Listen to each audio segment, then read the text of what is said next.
सर्वप्रथम मैं ओडिशा टुडे को निश्चित भाव में अभिनंदन जनइबी जे विगत 20 वर्ष धरिक से तिष्ठि रही गोटे इंग्राजी खबर कागज को तिष्ठि कर रखा केते कष्टकर काम से निजे जानते दीर्घ जीवन कामना करूँ यार कलेवर वृद्धि हो एवं या दीर्घजीवी हो या मोर कामना। सर आज डेट्रे जो विश्वसनीयता प्रश्न उठी प्रेस एवं व्यवस्था पर कौन सर आप मत रखिए?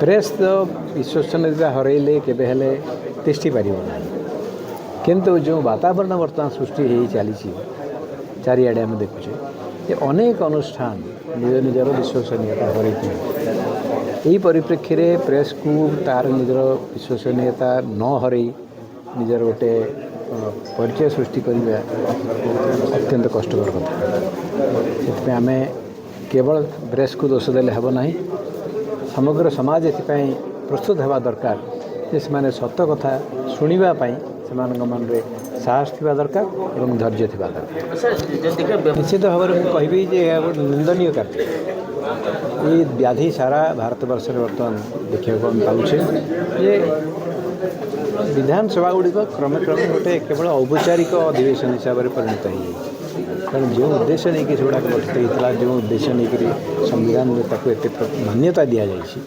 तार गारिमा जदि से निजे क्षुण्ण करदे ताहले गणतंत्र शुभंकर। दीर्घ 21 वर्ष धरी बहु बाधा विघ्न एवं कष्ट करी प्रकाशन तार जारी रखी किंतु बड़ दुखर विषय ओडिशा टुडे इंग्राजी खबर कागज हेले मध्य आमर सूचना लोक संपर्क विभाग ताकू ओडिया रे मान्यता देछि जोड़ा सबुठारु दुखर विषय।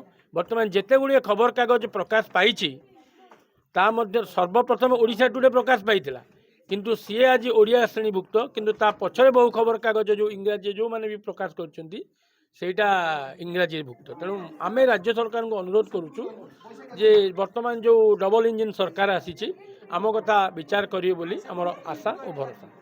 धन्यवाद।